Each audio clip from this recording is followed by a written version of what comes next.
La semana pasada fui con mis 2 hijas y mi esposa a la feria y parque de diversiones de nuestro pueblo. Mis hijas estaban entusiasmadísimas con las atracciones mecánicas y fueron a todas. Mi mujer y yo no estábamos interesados en eso en absoluto, desde luego.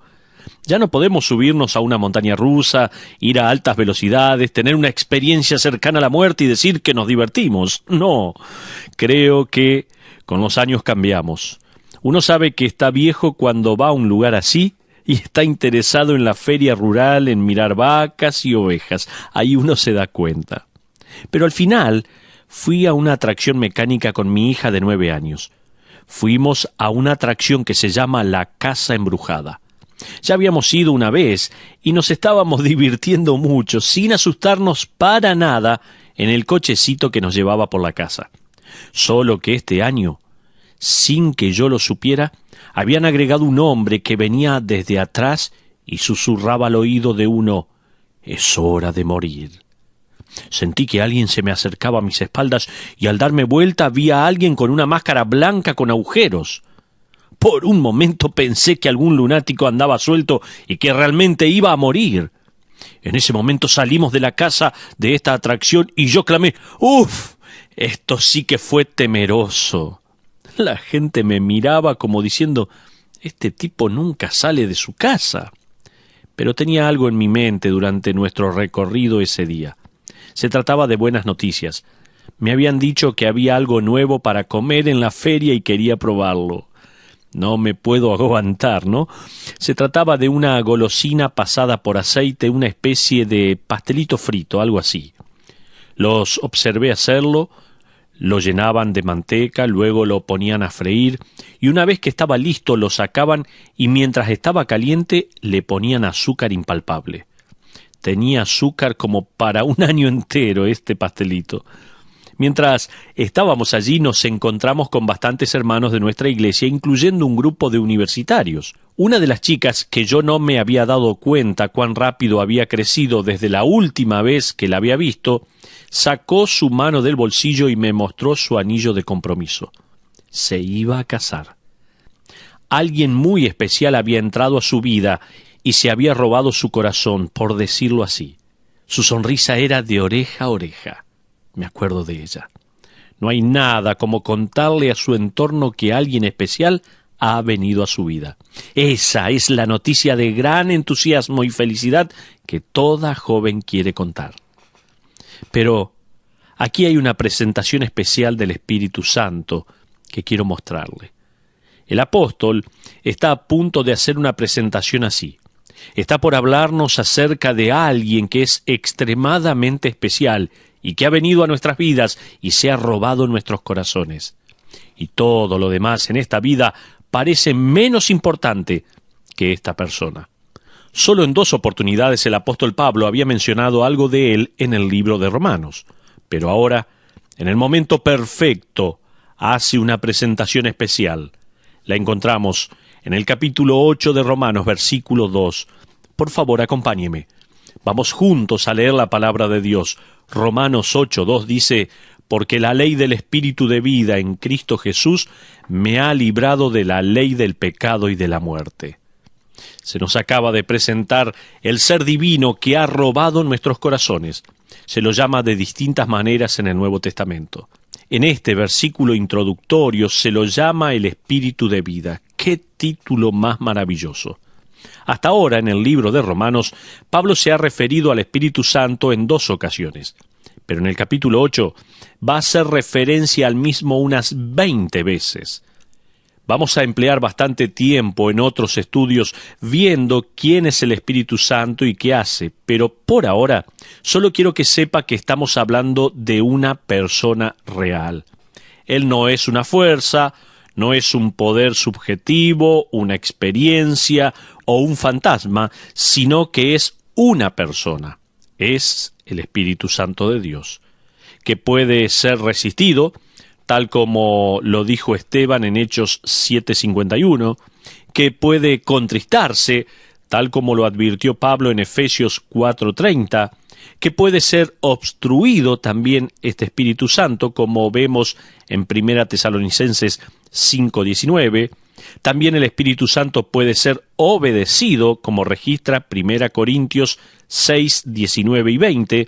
Se le puede mentir, como vemos en las palabras de Pedro a Ananías y Zafira en Hechos 5, que puede ser insultado o agraviado, como nos dice el escritor de Hebreos en cuanto al incrédulo que rechaza la muerte sacrificial de Cristo en Hebreos 10:29. El Espíritu Santo es una persona real, un miembro divino de la Trinidad. Y en nuestro pasaje de hoy, Pablo lo presenta con el título de Espíritu de vida. El Espíritu Santo es este Espíritu de vida. Qué gran expresión para el Espíritu Santo es esta, el Espíritu de vida. El Espíritu Santo suele hacer eso. Él hace que las cosas tomen vida. En primer lugar, el Espíritu Santo tuvo su rol al darle vida al universo. Él se movió sobre las aguas de un mundo que estaba recibiendo la vida. En Génesis 1:2 leemos de esta manera: y el Espíritu de Dios se movía sobre la faz de las aguas. Pero también, en segundo lugar, déjeme decirle que el Espíritu Santo juega un rol muy importante en traer a la vida el corazón y el alma de una persona que es regenerada. La Biblia nos dice que el espíritu del hombre caído está espiritualmente muerto, Efesios 2:1. Sin embargo, también leemos que en el momento de nuestra conversión a Cristo, la esencia inmortal de cada uno de nosotros cobra vida por medio del obrar del Espíritu Santo. Jesús dijo en Juan 6:63, el Espíritu es el que da vida. En otras palabras, como dice un escritor, el Espíritu Santo energiza la vida espiritual en la persona que viene a Cristo. Él trae vida espiritual a un corazón que espiritualmente está muerto. Otra obra del Espíritu Santo es traer vida al discernimiento espiritual. Él literalmente da vida a las palabras de Dios al traer a la vida la mente del creyente. Pablo tenía eso en mente al escribir 1 Corintios 2:11 al 14, donde dice así la palabra de Dios: porque ¿quién de los hombres sabe las cosas del hombre sino el espíritu del hombre que está en él? Así tampoco nadie conoció las cosas de Dios, sino el Espíritu de Dios. Y nosotros no hemos recibido el espíritu del mundo, sino el Espíritu que proviene de Dios, para que sepamos lo que Dios nos ha concedido, lo cual también hablamos, no con palabras enseñadas por sabiduría humana, sino con las que enseña el Espíritu, acomodando lo espiritual a lo espiritual. Pero el hombre natural no percibe las cosas que son del Espíritu de Dios, porque para él son locura, y no las puede entender porque se han de discernir espiritualmente. Hasta ahí esta porción de 1 Corintios capítulo 2, versículos 11 al 14 que acabamos de leer. En otras palabras, uno solo puede intentar explicar al incrédulo solo hasta cierto punto. Ellos no van a poder comprender más o menos que el Espíritu Santo de Dios despierte sus conciencias y les dé vista a sus ojos espirituales. Pero también el Espíritu Santo de Dios nos ha liberado de la ley de pecado y de la muerte. Fíjese Romanos 8:2. Leemos específicamente que dice: Él, o sea, el Espíritu, me ha librado de la ley del pecado y de la muerte. Usted preguntará, ¿pero eso no se contradice con Romanos capítulo 7? Yo pensé que aún estábamos atados a la carne, aún atados a la posibilidad de pecar y a la presencia del pecado y la corrupción de los deseos pecaminosos. ¿Malinterpretamos entonces el capítulo 7? No, para nada. De hecho, ahora tenemos un panorama más amplio. Sí, todavía estamos atados a la presencia del pecado y la atracción de pecar, de manera que la posibilidad de pecar me halla pecando. Pero a la vez estoy libre por medio del Espíritu de Cristo. Si bien Satanás va a intentar impedir que yo haga lo que está bien, él no puede impedirme constantemente. Satanás no puede impedir que yo vaya al Padre en oración. no puede impedir que me regocije en Cristo, no puede encadenarme para que no sirva al Señor. Tampoco Satanás no puede impedirme que experimente la paz de Dios y la victoria de Cristo, y también la esperanza del cielo. No me puede quitar la presencia de Dios en mi vida. Ni siquiera puede impedir que cantemos alabanzas con todas nuestras fuerzas a nuestro Salvador. ¡Ah! ¿Cómo debe odiar eso Satanás? Habiendo dicho eso, lo único que hay que hacer es fijarse bien en el versículo 2 y allí descubriremos que el versículo expresa todo esto. Pablo no dice, el espíritu de vida os ha liberado del pecado y de la muerte, sino que dice, porque la ley del espíritu de vida en Cristo Jesús me ha librado de la ley del pecado y de la muerte. ¿El creyente es liberado de la experiencia de pecado? No. Y Pablo no dice eso en este versículo. El creyente no experimenta la muerte física. Pablo tampoco escribió eso en este versículo. Pablo escribió, la ley del Espíritu de vida en Cristo Jesús me ha librado de la ley del pecado y de la muerte. ¿Qué quiere decir con liberar de la ley del pecado y de la muerte? Todos nosotros en este momento estamos experimentando la ley de la gravedad. Usted no se tuvo que atar a la silla para no flotar, ¿no? La ley de la gravedad lo mantiene con los pies en el suelo. Si yo levanto mi Biblia y luego la suelto, se va a caer al suelo. Lo puedo hacer 1.000.000 de veces y se va a caer 1.000.000 de veces. Jamás me voy a tener que preguntar, ¿por qué en millonésima vez la ley de la gravedad se revirtió y mi Biblia, en vez de caer, golpeó el techo? Cada vez que la suelte, va a caer. Esa es la ley de la gravedad. Sin embargo, si yo interrumpo la ley poniendo algo en medio, como ser mi mano, y si puedo agarrar la Biblia, entonces la ley de la gravedad sería en cierta manera suplantada o dejada de lado. La fuerza en mi brazo permite que mi mano atrape esa Biblia, de manera que la ley de la gravedad es superada por la de mi vida y mi fuerza. De la misma manera, es la vida del Espíritu y la fuerza del Espíritu que interrumpe a la ley del pecado y de la muerte. Su mano nos ha atrapado y la ley del pecado ha sido superada por la ley del Espíritu. ¿Cuánto tuvo efecto esa nueva ley? Siguiendo la presentación que Pablo hace del Espíritu Santo, encontramos una simple explicación. Fíjese en el capítulo 8, versículo 3 de Romanos. Volvamos allí, Romanos 8:3. Allí leemos, porque lo que era imposible para la ley, por cuanto era débil por la carne, Dios, enviando a su Hijo en semejanza de carne de pecado y a causa del pecado, condenó al pecado en la carne. La primera frase es, porque lo que era imposible para la ley. ¿Qué cosa la ley no podía hacer? ¿Justificarlo? ¿Limpiarlo? La ley no podía hacer eso, solo puede revelar cuán sucio está. Eso lo estudiamos con anterioridad. Espero que se acuerde. Solo Dios puede limpiarlo, solo Dios puede redimirlo y reconciliarlo con Él. Y Él hizo lo que la ley no podía hacer, tal como lo dice allí la palabra de Dios, Dios enviando a su Hijo en semejanza de carne de pecado. Pero ahora fíjese que Pablo tampoco nos dijo, Dios envió a su Hijo en semejanza de carne. Eso significaría que Jesús no era 100% hombre, que solo parecía ser humano. Pablo tampoco escribió, Dios envió a su Hijo en carne de pecado. Eso significaría que Jesús era un pecador que tenía naturaleza pecaminosa. La descripción que Pablo hace de la encarnación es muy cuidadosa. Fíjese, dice, Dios enviando a su Hijo en semejanza de carne de pecado y a causa del pecado. Jesucristo tomó un cuerpo para poder ser crucificado, para poder experimentar lo que Dios no puede experimentar, o sea, la muerte.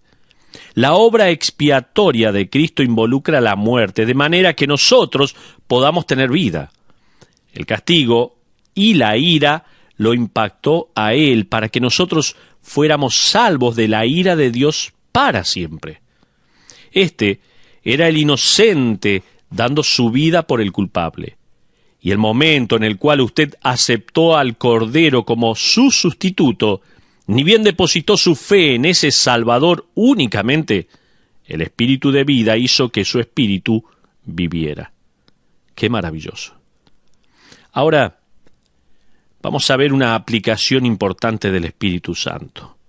En la introducción o presentación que Pablo hace del Espíritu Santo, hay una aplicación muy importante. De hecho, Pablo va a volver a la misma una y otra vez en todo el capítulo 8. Fíjese en el versículo 4. Dice allí la Biblia: para que la justicia de la ley se cumpliese en nosotros, que no andamos conforme a la carne, sino conforme al Espíritu. Ahora, no cometa el error común de malinterpretar lo que Pablo está diciendo en este versículo. Aquí no está contrastando a dos tipos de creyentes, uno que anda conforme a la carne y otro conforme al Espíritu, no. Él no está hablando de eso. El versículo comienza diciendo, para que la justicia de la ley se cumpliese en nosotros. Esto es pasivo. En otras palabras, el requerimiento de la ley no es algo que nosotros cumplamos, sino que Pablo escribe para que la ley se cumpliese en nosotros. El cumplimiento de la ley no es algo que nosotros podamos hacer, es algo que Dios ha hecho por nosotros. ¿Y quiénes son los nosotros que se menciona aquí? Son creyentes. ¿Y cómo sabe uno quiénes son los creyentes que han experimentado la obra de Dios en ellos?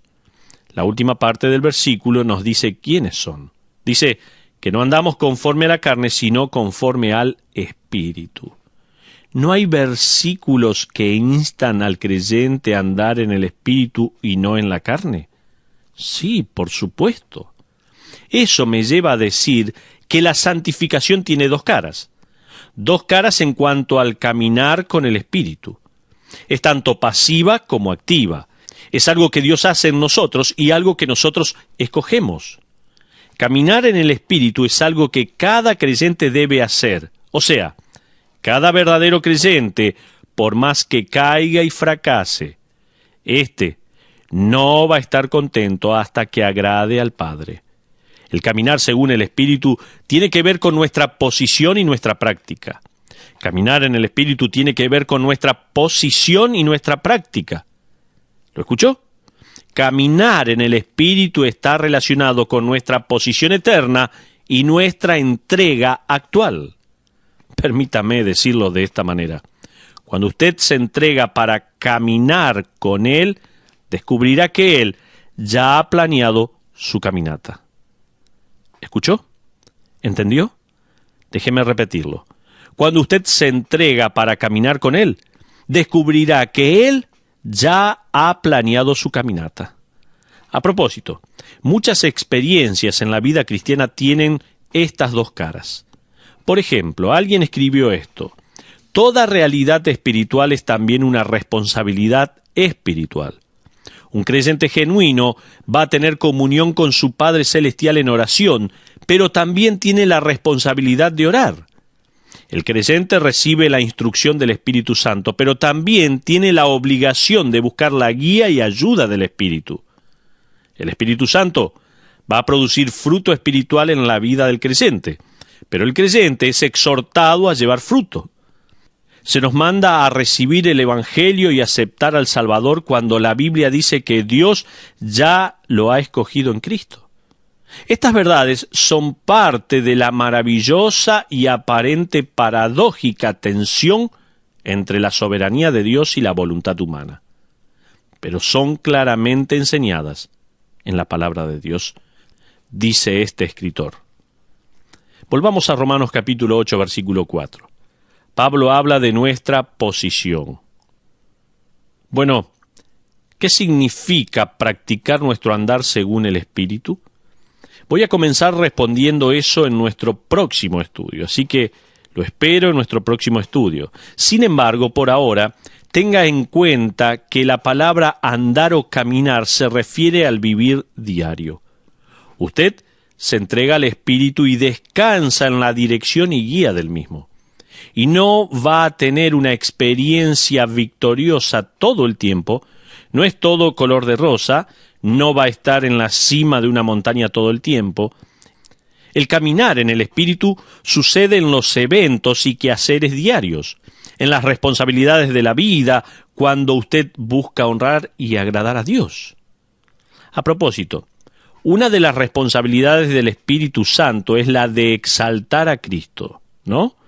Jesús dijo en Juan 16, 13 y 14, porque cuando venga el Espíritu de verdad, Él os guiará toda la verdad, porque no hablará por su propia cuenta, sino que hablará todo lo que oyere y os hará saber las cosas que habrán de venir. Él me glorificará. Como eso es verdad, usted puede estar seguro que está caminando en el Espíritu cuando exalta y glorifica a Cristo en su actuar. Robertson McQuilkin se imaginó esta verdad de esta manera.